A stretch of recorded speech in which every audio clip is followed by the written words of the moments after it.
Hello and welcome back to my Metasploitable tutorial. Now, this time we're going to talk about port 53.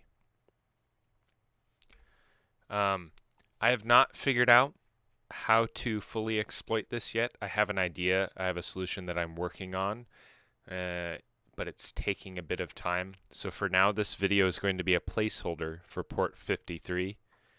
If you guys figure out how to exploit this, then go ahead and put it down in the comments and I'll make a video on it.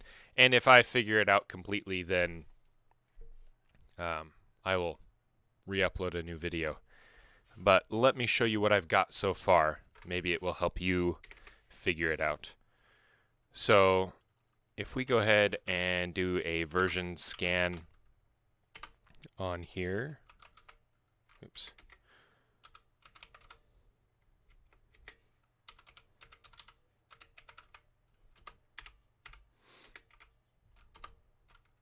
Port 53.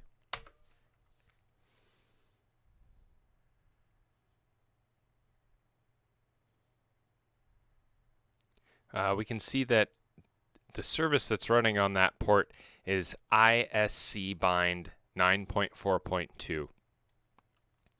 This is a service that's used for DNS stuff. And so from my research, what I found is there is an exploit for this version, and what it allows you to do is basically it like bombards this port with something, and it allows you to force this host over here to change its DNS server to whatever DNS server you want.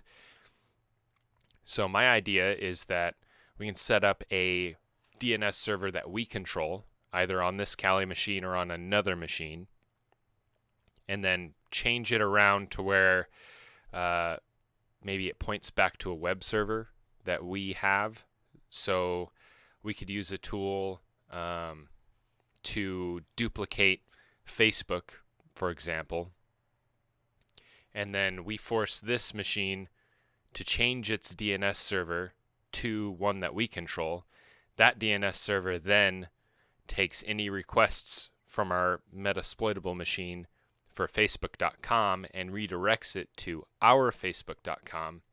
And then when they put in their credentials to log into Facebook or whatever, then it records that and gives it to us and then forwards them to the correct website. So this is like similar to ARP spoofing, basically, but more complex.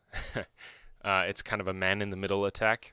So if you would like to do research on that and try to come up with a solution for this, feel free and let me know down in the comments. Like I said, I am working on a solution. I'm trying a couple things. So far, I haven't been successful. But if I become successful, I'll make a video and replace this one. So go ahead and click onto the next video and we'll be talking about port 80 there.